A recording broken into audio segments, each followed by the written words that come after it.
Welcome everyone to this next video in the series coordination compound. अब तक हम लोग कोऑर्डिनेशन कंपाउंड के बारे में काफी बातें कर चुके हैं। लास्ट वीडियो के अंदर हम लोगों ने वेलेस बॉन्ड थ्योरी कवर करी थी, जो कि बॉन्डिंग बिटवीन लिगेंड्स और सेंट्रल मेटल एटम को एक्सप्लेन करने का एक अटेम्प्ट था, और उससे पहले हमने वर्नर्स थ्योरी करी थी, राइट? तो आई होप आप लोग अप्रिशिएट कर पा रहे हो कि ये थ्योरीज किस तरीके से आई, क्या चीजें एक्सप्लेन कर पाई, उसमें ड्रॉबैक्स वगैरह क्या थे। तो जो लास्ट थ्योरी जो आपको पता होनी चाहिए as a class 12th student, वो है आपकी क्रिस्टल फील्ड थ्योरी और सीएफटी।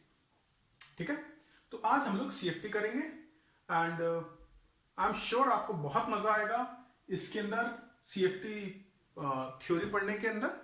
और काफी चीजें जो कि वीबीटी केवल एक्सप्लेन कर पा रही थी, सीएफटी उसका एक्सप्लेनेशन दे पा रही है।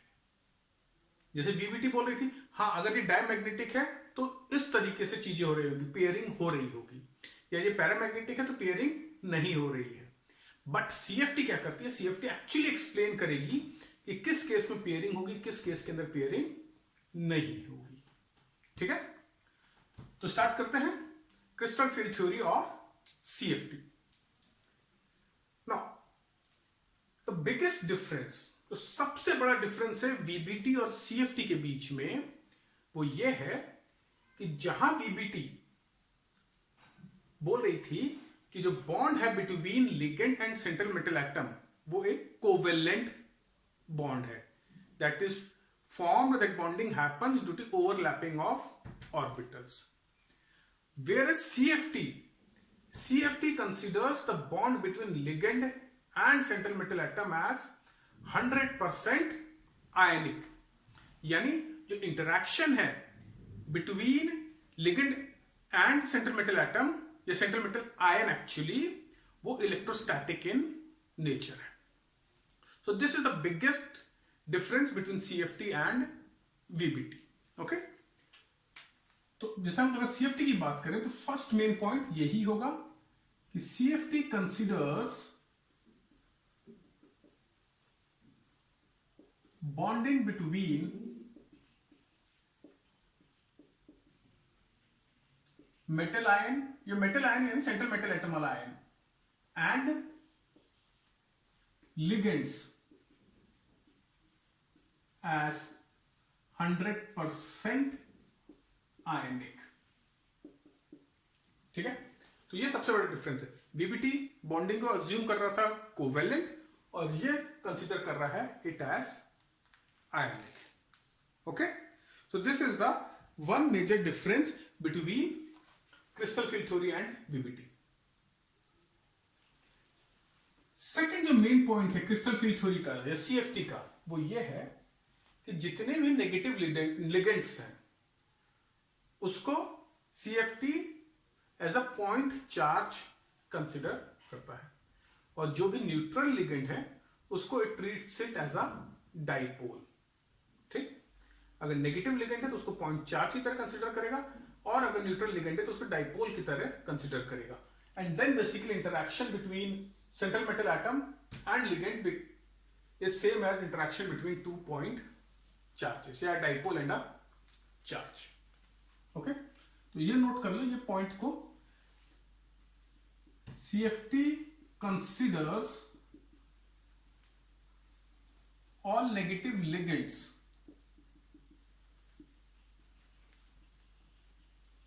As point charge and neutral ligands as dipole.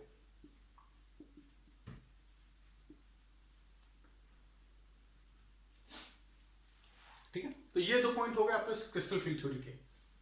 Now the third point which is very important is कि जब हमारा central metal ion is not under the influence of ligand, मतलब जब लिगेंड उसके आसपास नहीं है, it is not surrounded by ligands, तो जो उसके डी ऑर्बिटल्स हैं वो सारे के सारे आर डीजेनरेट, यानी they all have same energy.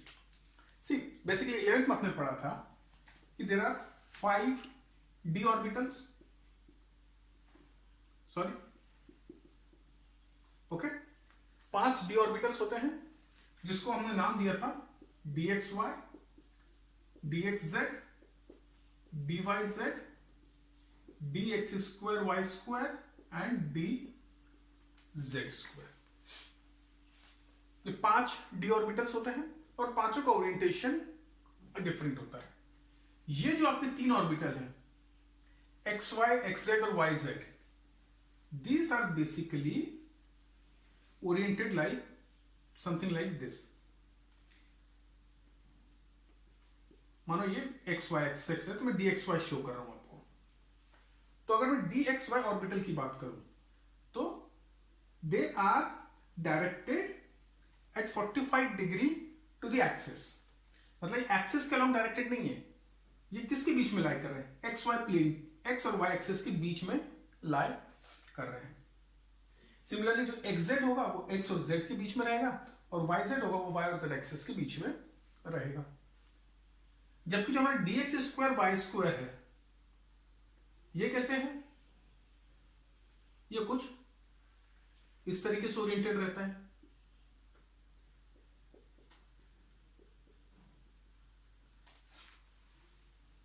तो जो हमारे dx square y square orbital है that is directed along the x axis and y axis, और जो dz स्क्वायर है that is similarly directed along the z axis. तो ये जो दो ऑर्बिटल है ये अलोंग दी एक्सिस डायरेक्टेड है, और ये dxy, dxz, dyz ये जो 3 ऑर्बिटल्स हैं they are not directed along the axis but somewhere at an angle of 45 degree to both the axis. Clear? तो ये हमारे 5 d ऑर्बिटल्स होते हैं. And all the d orbitals of a particular shell are degenerate, meaning same energy. तो इसका मतलब है dxy की एनर्जी, dxz की एनर्जी, dyz की energy, dx square y square की एनर्जी, dz स्क्वायर की एनर्जी, सारे ऑर्बिटल्स की एनर्जी सेम है. They are degenerate orbitals. तो जब ये मेटल आयन के डी ऑर्बिटल्स किसी let's say spherical electrical field के इन्फ्लुएंस में रहते हैं तो भी इनकी डीजेनरेसी पे कोई फर्क नहीं पड़ता, इनके एनर्जी लेवल सेम ही रहते हैं. बट जब ये लिगेंड के कारण जो इलेक्ट्रिक फील्ड जनरेट हो रही है उसके इन्फ्लुएंस में आते हैं तब स्टोरी कंप्लीटली चेंज हो जाती है. क्योंकि जो लिगेंड की इलेक्ट्रिक फील्ड रहती है वो स्फेरिकल नहीं है, वो सिमेट्रिकल नहीं है.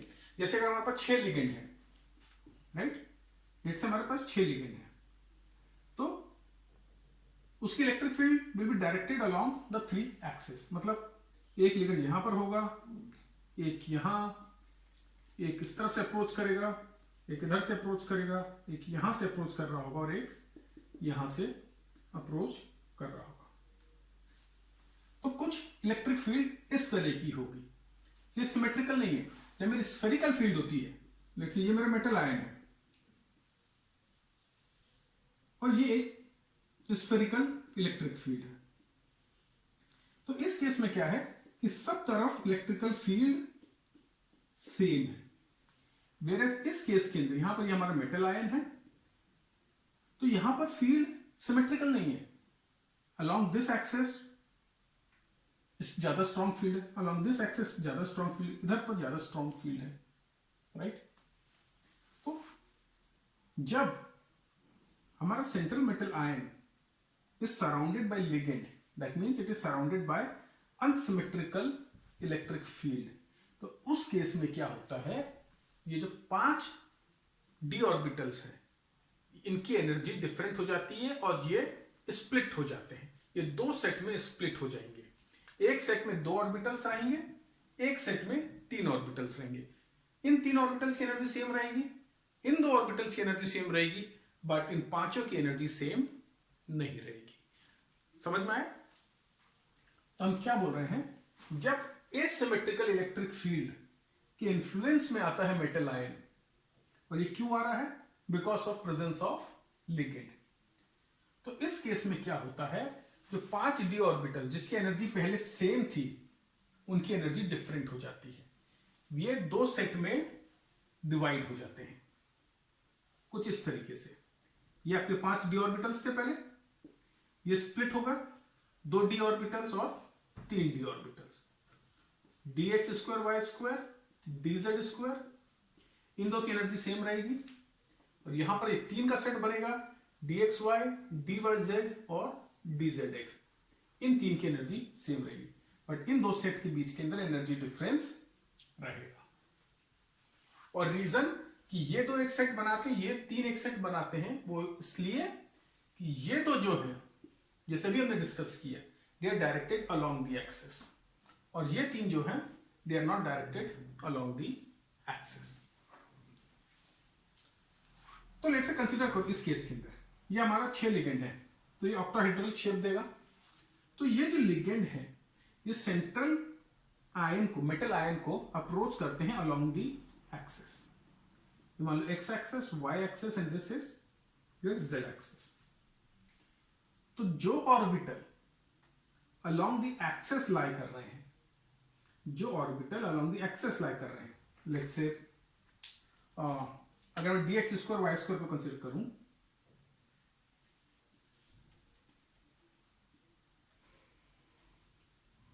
तो इसमें जो इलेक्ट्रॉन्स होंगे वो ज्यादा रिपल्शन एक्सपीरियंस करेंगे, ठीक है। तो जो orbital along the axis lie कर रहे हैं उसमें जो इलेक्ट्रॉन्स होंगे वो ज्यादा रिपल्शन एक्सपीरियंस करेंगे, और क्योंकि वो ज्यादा रिपल्शन एक्सपीरियंस करेंगे उसकी एनर्जी बढ़ जाएगी, या उसकी एनर्जी ज्यादा बढ़ेगी एज कंपेयर टू ऑर्बिटल जो कि अलोंग द एक्सिस लाई नहीं कर रहे। तो क्योंकि ये 3 orbital along the axis line नहीं कर रहे तो इनकी एनर्जी भी बढ़ेगी, क्योंकि रिपल्शन हो रहा है तो एनर्जी तो बढ़नी है, लेकिन क्योंकि इसमें रिपल्शन कम होगा इन 3 के अंदर, इन 2 में ज्यादा होगा, तो इन 2 की एनर्जी ज्यादा बढ़ेगी और इन 3 की एनर्जी थोड़ी कम बढ़ेगी। तो ये जो हमारे 5 डी ऑर्बिटल जिनकी पहले एनर्जी सेम थी, ये 2 सेट में स्प्लिट हो गए और दोनों के एनर्जी लेवल डिफरेंट है। And this splitting up of d orbital under the influence of ligand is known as crystal field splitting. ठीक है, आया समझ में? यही मेन पॉइंट है, यही क्रक्स है क्रिस्टल फील्ड थ्योरी का, क्रिस्टल फील्ड स्प्लिटिंग, कि किस तरीके से डी ऑर्बिटल्स स्प्लिट अप हो जाते हैं under the influence of electric field of ligand. ठीक, चलो तो इसका हम लोग will express this thing in form of one more point of crystal field theory.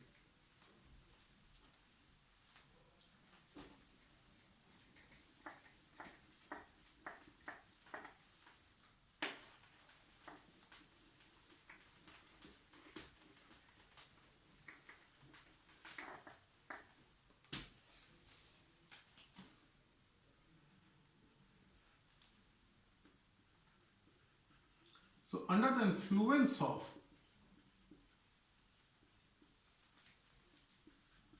electric field of ligand,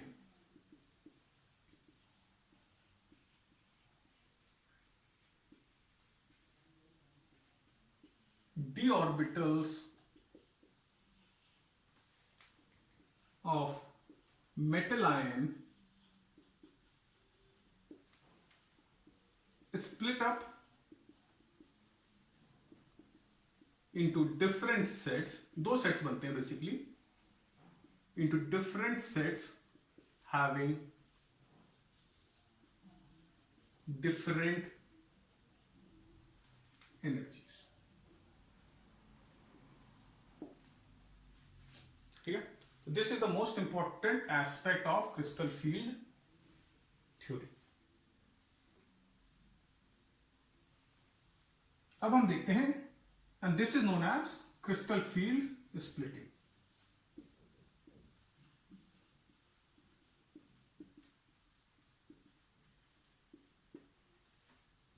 अभी हमने डिस्कस किया example of crystal field splitting in octahedral coordination entity. अब इसको हम थोड़ा फॉर्मली एक्सप्रेस करते हैं, ठीक है। Crystal field splitting in octahedral coordination entity।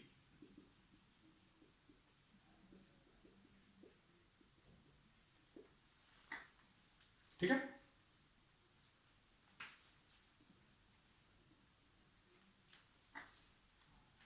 तो अगर मेरे को ग्राफिकली रिप्रेजेंट करना है तो लेट्स से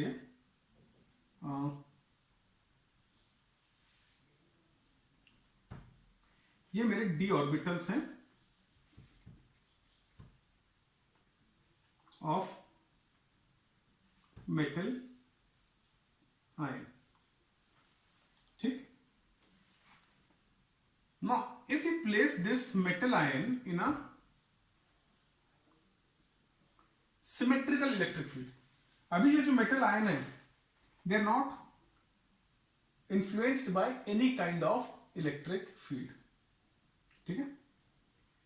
अब अगर हम इस मेटल आयन को सराउंड कर देते हैं किसी स्फेरिकल इलेक्ट्रिक फील्ड जो कि सिमेट्रिकल होती है, राइट, तो उस केस में क्या होगा कि जो टोटल एनर्जी है इन डी ऑर्बिटल्स की वो रेज हो जाएगी, वो बढ़ जाएगी, क्योंकि ये रिपल्शन एक्सपीरियंस करेंगे। बट पांचों की एनर्जी अभी भी सेम रहेगी, ठीक है। यहां पर पांचों ऑर्बिटल की एनर्जी सेम थी, यहां पर भी पांचों ऑर्बिटल की एनर्जी सेम है, but absolute level of energy has gone up. तो these are d orbitals under spherical electric field,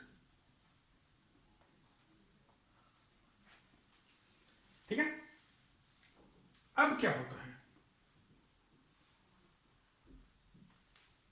let's say अब मैं इसको लिगेंड से सराउंड करता हूं इस मेटल आयन को, ठीक। तो इस केस में आपको जो डी ऑर्बिटल्स हैं वो स्प्लिट अप होंगे, तो कुछ की एनर्जी आपकी बढ़ जाएगी और कुछ की energy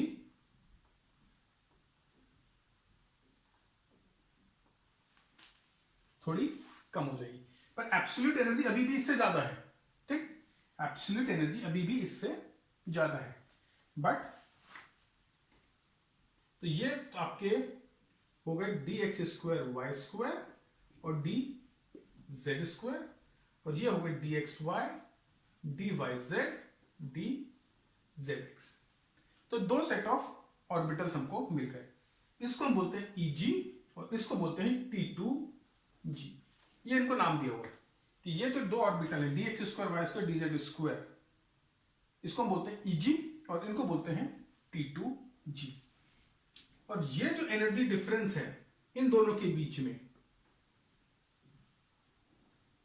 this is denoted by delta O and is referred to as crystal field splitting या क्रिस्टल फील्ड स्प्लिटिंग एनर्जी, ठीक है। तो ये जो डेल्टा O है this is crystal field splitting energy,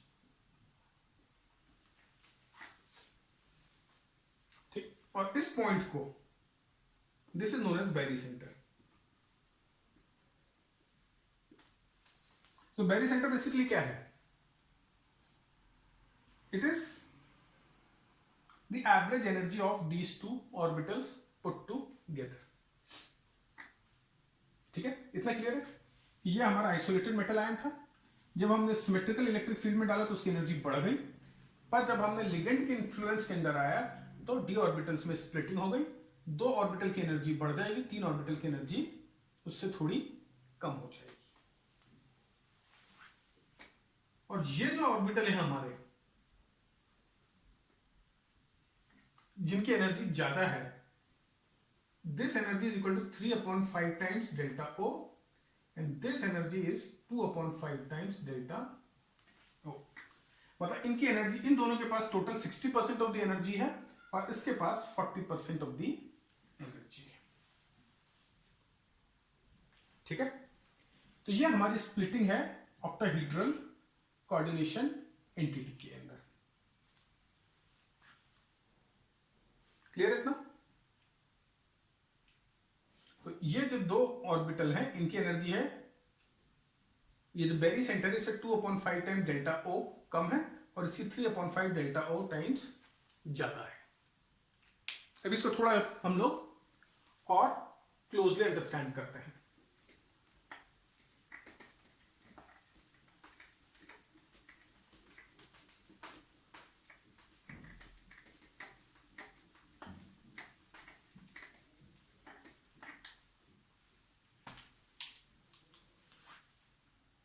देखो ये 3/5 डेल्टा ओ, ये 2/5 डेल्टा ओ क्यों आ रहा है?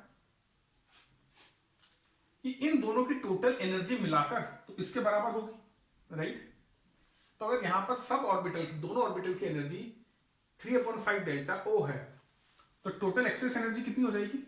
क्योंकि दो ऑर्बिटल है तो जाएगी 2 × 3/5 टाइम्स डेल्टा ओ, और इसकी इस मेन लेवल से कितनी कम है? 2/5 डेल्टा ओ, यानी 3 की कितनी कम हो जाएगी?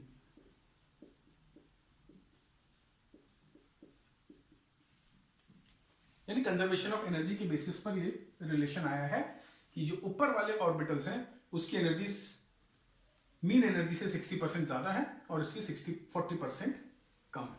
ओवरऑल एनर्जी, एवरेज एनर्जी अगर हम देखेंगे तो वो इतनी ही है, बट वो एवरेज एनर्जी दो लेवल्स में या दो पार्ट में स्प्लिट हो गई है, एक पार्ट की ज्यादा है और दूसरे पार्ट की कम है। क्लियर? तो ये केवल आपकी अंडरस्टैंडिंग के लिए था।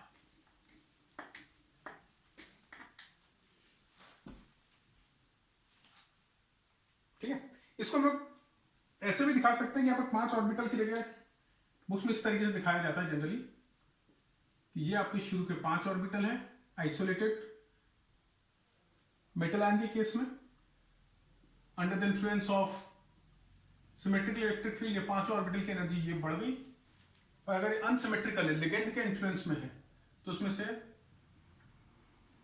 2 की ज्यादा हो जाएगी, 3 की थोड़ी कम हो जाएगी, ये आपकी एवरेज रहेगी। ये आपका 3/5 टाइम डेल्टा ओ है, ये 2/5 टाइम्स डेल्टा ओ है, और इनके बीच का energy difference is basically delta o. तो ये आपके ऑक्टाहेड्रल के अंदर स्प्लिटिंग है, इसको हम बोलते हैं ईजी और ये कहलाता है T2G। ठीक है, अब देखो क्या होता है, एक एग्जांपल कंसीडर करते हैं हम लोग। Let's say take the example of Fe2+ ion, जैसे हमारे पास कंपाउंड है FeCN6 4-, तो उसमें आयरन की ऑक्सीडेशन स्टेट 2+ है, Fe2+। ना Fe2+ यानी इसका इलेक्ट्रॉनिक कॉन्फ़िगरेशन क्या है? इसमें d में ऑर्बिटल में 6 इलेक्ट्रॉन होंगे, राइट? देखो इसका इलेक्ट्रॉनिक कॉन्फ़िगरेशन क्या होता है? 4s2 3d6, ये आयरन का है। तो Fe2+ में ये 2 इलेक्ट्रॉन गायब हो जाएंगे, तो ये हमारा इलेक्ट्रॉनिक कॉन्फ़िगरेशन बचेगा d6। ना अगर हम FeCN6 की बात करते हैं तो जब ये ion is surrounded by cyanide ion तो स्प्लिटिंग होगी, राइट? तो स्प्लिटिंग होगी तो ये 2 लेवल बन जाएंगे। ठीक, अब मेरे को इलेक्ट्रॉन को इन के अंदर प्लेस करना है, जैसे 2 मेरे ऑर्बिटल यहां पर आ गए और ये 3 ऑर्बिटल हो गए, ये T2G है और ये EG है। ठीक ना, अब ये जो 6 इलेक्ट्रॉन है ये इन ऑर्बिटल्स को ऑक्युपाई करेंगे, तो ऑफ बाउंड प्रिंसिपल के अकॉर्डिंग सबसे पहले इलेक्ट्रॉन कहां जाएगा? लोएस्ट एनर्जी लेवल में। तो इस केस में लोएस्ट एनर्जी लेवल कौन सा है? T2G। तो पहला इलेक्ट्रॉन यहां गया, दूसरा भी यहां जाएगा और तीसरा भी यहां जाएगा। अब बचे मेरे रिमेनिंग 3 इलेक्ट्रॉन्स। अब फोर्थ इलेक्ट्रॉन के पास दो चॉइस है, या तो वो Eg में चला जाए या यहां पर पेयरिंग कर ले। Eg में जाएगा तो उसको कितनी एक्स्ट्रा एनर्जी चाहिए, डेल्टा O के बराबर, राइट। और अगर पेयरिंग करना है तो पेयरिंग करने के लिए भी एनर्जी की रिक्वायरमेंट रहती है, क्योंकि रिपल्शन को ओवरकम करना पड़ता है। तो let's say pairing energy is equal to P। तो अब इलेक्ट्रॉन क्या करेगा, जैसे आप लोग करते हो, जो चीज आसान हो वो चीज करने की कोशिश करोगे, मतलब नॉर्मल ह्यूमन टेंडेंसी है ना, जो चीज आसान रास्ता दिखता है उसको हम फॉलो करने की कोशिश करते हैं। तो इलेक्ट्रॉन भी वही करता है। तो इलेक्ट्रॉन देखेगा कि कहां पर मेरे को कम एनर्जी या कम एफर्ट लगाना पड़ रहा है। तो if delta O is less than P, मतलब crystal field splitting energy is less than pairing energy, तो उस केस में क्या करेगा, इलेक्ट्रॉन यहां चला जाएगा, तो ये Eg के अंदर जाएगा। और T2G में पेयरिंग कब होगी, if delta O is greater than pairing energy, यही है। तो अगर ये जो एनर्जी डिफरेंस है T2G और Eg ऑर्बिटल्स के बीच में, अगर वो पेयरिंग एनर्जी से कम है तो फोर्थ इलेक्ट्रॉन यहां जाएगा, अदरवाइज फोर्थ इलेक्ट्रॉन यहां पर आएगा। क्लियर। अब देखो, जो हमारा साइनाइड आयन होता है ये एक स्ट्रॉन्ग लिगेंड है, और स्ट्रॉन्ग लिगेंड के केस के अंदर ये जो स्प्लिटिंग एनर्जी होती है, क्रिस्टल फील्ड स्प्लिटिंग होती है, ये ज्यादा होती है। वीक लिगेंड के केस में ये क्रिस्टल फील्ड स्प्लिटिंग कम होगी, स्ट्रॉन्ग लिगेंड के केस में ये क्रिस्टल फील्ड स्प्लिटिंग ज्यादा होगी। तो क्योंकि ये स्ट्रॉन्ग लिगेंड है तो डेल्टा O काफी ज्यादा है, इसका मतलब this condition holds true, delta O is greater than P। तो इस केस में फोर्थ इलेक्ट्रॉन Eg में जाने की बजाय यहां पर आएगा। सिमिलरली फिफ्थ इलेक्ट्रॉन यहां आएगा और सिक्स्थ इलेक्ट्रॉन भी यहां पर आ जाएगा। तो अगर ध्यान से देखो और रिकॉल करने की कोशिश करो, बीबीटी में हमने क्या पढ़ा था, पेयरिंग ऑफ इलेक्ट्रॉन, तो ये पेयरिंग ऑफ इलेक्ट्रॉन हो गई। और इस केस के अंदर तुम्हारा लो स्पिन कॉम्प्लेक्स बनेगा जो कि डायमैग्नेटिक इन नेचर होगा। ये दो Eg ऑर्बिटल और 4s और 4p ऑर्बिटल यूज होंगे, मतलब उस तो में हम बात नहीं कर सकते कि कोवलेंट बॉन्डिंग नहीं है, बट क्योंकि ये पेयरिंग हो गई तो कोई अनपेयर्ड इलेक्ट्रॉन बचा नहीं, तो डायमैग्नेटिक होगा, ठीक है, पैरामैग्नेटिक नहीं होगा। पर पेयरिंग क्यों हुई इसका एक्सप्लेनेशन CFT ने दिया।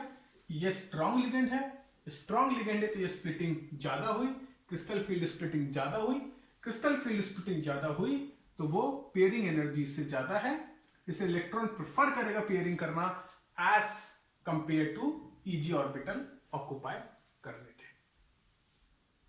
क्लियर है, इतना समझ में आ रहा है सबको, मतलब बहुत इंटरेस्टिंग है। मेन चीज केवल इतना है, हमें यह देखना है कि जो क्रिस्टल फील्ड स्प्लिटिंग हो रही है, जो क्रिस्टल फील्ड स्प्लिटिंग है, ये क्रिस्टल फील्ड स्प्लिटिंग एनर्जी है, वो कितनी ज्यादा या कम है। ज्यादा कब होगी, जब लिगेंड स्ट्रांग होगा, ठीक, और जब लिगेंड वीक होगा तो डेल्टा O की वैल्यू कम होगी। जैसे दूसरा एग्जांपल देखते हैं, अगेन Fe के अंदर ही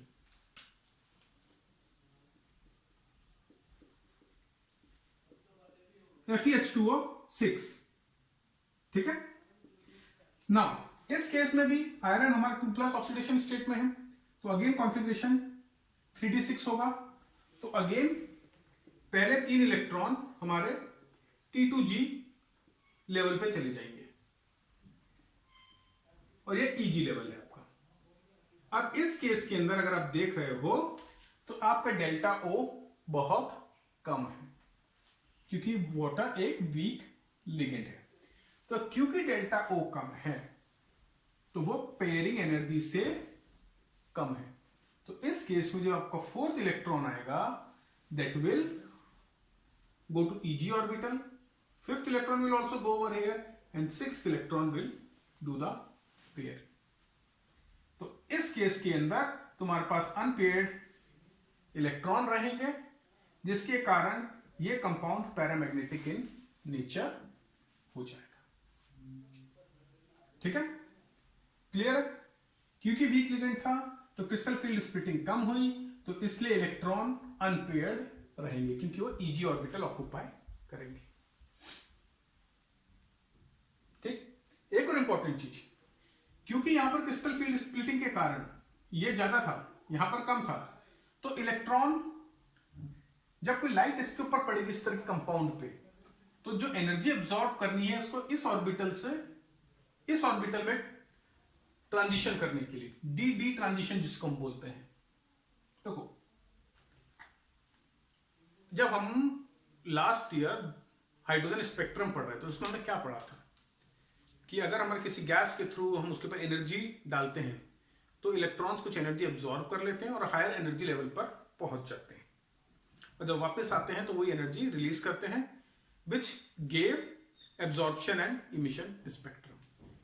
इस केस में भी यही हो रहा है कि जब इस पे एनर्जी पड़ेगी तो इलेक्ट्रॉन एनर्जी एब्जॉर्ब करेंगे और वो ट्रांजिशन करेंगे to between T2 G2 EG level. अब इस केस में एनर्जी डिफरेंस ज्यादा है, इस केस में एनर्जी डिफरेंस कम है, तो इस केस में जो वेवलेंथ अब्सॉर्ब होगी वो डिफरेंट होगी, इस केस में जो वेवलेंथ अब्सॉर्ब होगी वो डिफरेंट होगी, तो इसका कलर अलग होगा, इसका कलर अलग होगा। सो CFT could actually explain the color of coordination compound as well। एक और बात ध्यान से समझो, यहां पर ये एनर्जी लेवल ज्यादा है, तो अगर मेरे को यहां से यहां तक ट्रांजिशन करना है तो electrons have to absorb light of higher frequency, यहां पर लोअर फ्रीक्वेंसी की लाइट एब्सॉर्ब करनी पड़ेगी, तो क्योंकि अलग अलग फ्रीक्वेंसी एब्सॉर्ब हो रही हैं तो जो रिजल्टेंट कलर आएगा वो भी डिफरेंट आएगा, राइट?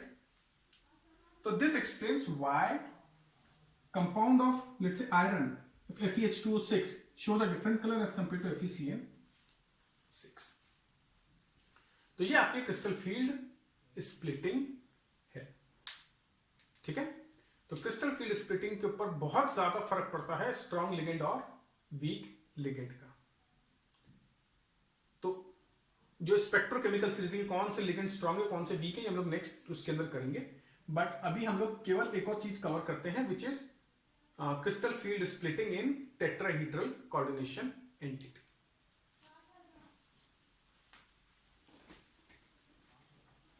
आई होप आपको मजा आ रहा होगा इसके अंदर।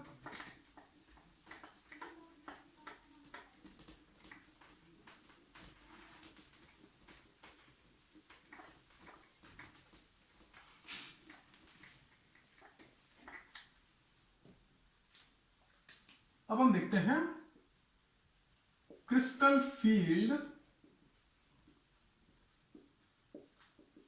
स्प्लिटिंग इन tetrahedral coordination entity. Okay, crystal field splitting इन टेट्राहीड्रल कोऑर्डिनेशन एंटिटी। नाउ इस केस में जब लिगेंड्स, 4 लिगेंड प्रेजेंट है तभी टेट्राहीड्रल कोऑर्डिनेशन एंटिटी बनेगी, राइट? तो जब 4 लिगेंड प्रेजेंट होते हैं तो वो सेंट्रल मेटल आयन को अलोंग द एक्सिस अप्रोच नहीं करते, ठीक है? अब जो उनका अप्रोच होता है that is not along the axis but that is somewhere in between the 2 axis, ठीक है? ऑक्टाहीड्रल में क्या हो रहा था? अलोंग द एक्सिस अप्रोच कर रहे थे, पर टेट्राहीड्रल कोऑर्डिनेशन एंटिटी के अंदर approach is somewhere between the axis. तो इसके कारण क्या होगा, जो हमारे डी ऑर्बिटल्स हैं, नॉन एक्सियल डी ऑर्बिटल यानी जो अलोंग द एक्सिस डायरेक्टेड नहीं है, जो कि है हमारे dxy, dyz और dzx, ये ज्यादा रिपल्शन फील करेंगे, तो इनकी एनर्जी ज्यादा बढ़ जाएगी as compare to dx square y square और dz स्क्वायर। ऐसा मतलब ऑक्टाहीड्रल एंटिटी में अपोजिट हो रहा था, इनकी एनर्जी ज्यादा बढ़ रही थी as compare to these 3 orbitals, क्योंकि उसमें ligand along the axis approach कर रहे थे, इसमें अलोंग द एक्सिस अप्रोच नहीं कर रहे, इसलिए जो नॉन एक्सियल ऑर्बिटल्स हैं उनकी एनर्जी ज्यादा बढ़ेगी as compare to axial orbitals, ठीक है? तो this is one major difference. तो इस केस के अंदर अगर मेरे को दिखाना है स्प्लिटिंग तो क्या हो जाएगी, लेट्स से ये 5 है, तो यहां पर जो हायर एनर्जी लेवल पे कितने होंगे, 3, और लोअर एनर्जी लेवल पे 2। तो ये आपका T2G हो जाएगा इस केस में, और ये EG। ऑक्टाहेड्रल के अंदर EG ऊपर था, T2G नीचे था। अगेन सॉरी, ये मैंने थोड़ा गलत बना दिया है,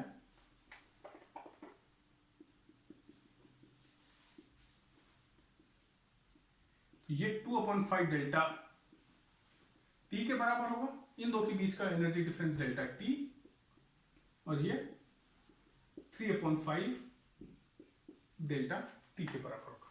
delta T is crystal field splitting in tetrahedral coordination entity. जैसे डेल्टा O था ऑक्टाहेड्रल के लिए, डेल्टा T है टेट्राहेड्रल के लिए, ठीक। And this is again like, तो ये isolated metal ion, this is metal ion in presence of spherical electric field. तो उसमें एनर्जी बढ़ जाती है, बट सबकी एनर्जी सेम होती है, डीजेनरेसी मेंटेन होती है। यहां पर स्प्लिटिंग अप हो गई, this is known as tetrahedral field splitting. 3 orbital की एनर्जी ज्यादा हो जाएगी, dxy, dyz और dzx, और 2 की कम हो जाएगी, dx2 y2 और dz2। ठीक है। So one important point is ये delta T है tetrahedral splitting. This is much lower than octahedral splitting. This is actually 4/9 times, मतलब हाफ से भी कम है। जो डेल्टा ई टेट्राहेड्रल स्प्लिटिंग है, crystal field splitting energy in tetrahedral coordination entity, ये कम होती है। तो इसका मतलब क्या है, इसका इंप्लीकेशन क्या है?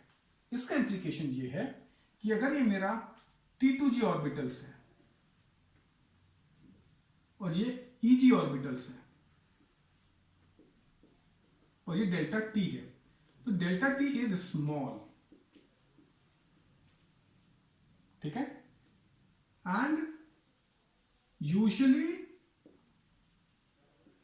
Lower than pairing energy.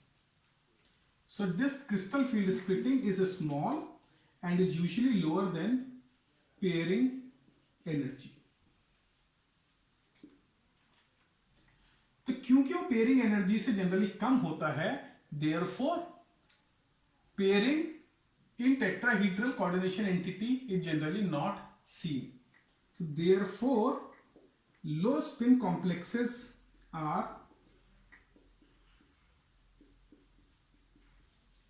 generally not formed in tetrahedral coordination entities.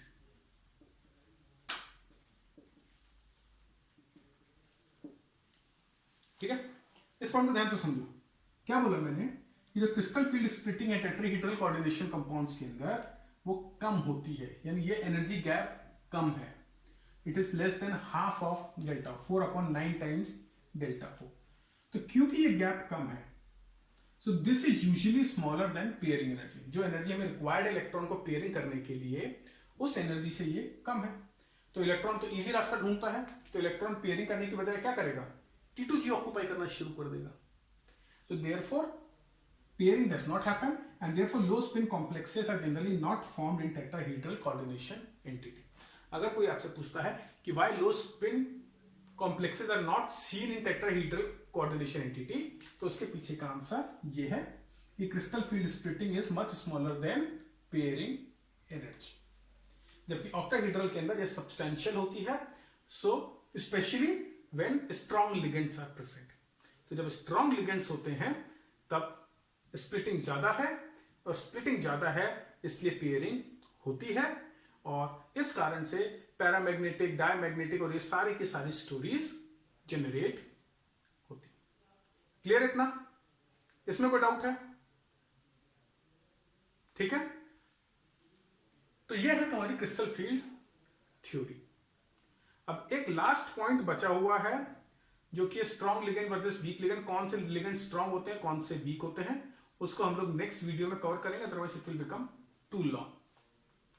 देखो वीडियोस का बेनिफिट ये है कि आपको जितना आप हैंडल कर सकते हो उतना देखो, बाकी का पार्ट बाद में देखो। तो ये आपके ऊपर है कि आप पूरा का पूरा वीडियो एक साथ देख सकते हो तो एक साथ देखो, दो पार्ट में देखना है तो दो पार्ट में देखो। So with this we have almost completed this chapter on coordination compound। एक वीडियो और करेंगे जिसके अंदर हम सारे थोड़े एग्जांपल्स देखेंगे क्रिस्टल फील्ड थ्योरी के, वीक लिगेंड और स्ट्रॉन्ग लिगेंड के बारे में बात करेंगे और थोड़ा कलर ऑफ कोऑर्डिनेशन कंपाउंड के बारे में भी बात करेंगे। I hope you enjoy today's video.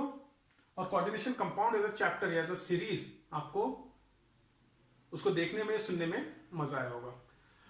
So with this I conclude today's video. So keep studying, keep safe, and we will meet soon with the next video. So till then, goodbye and have a nice time.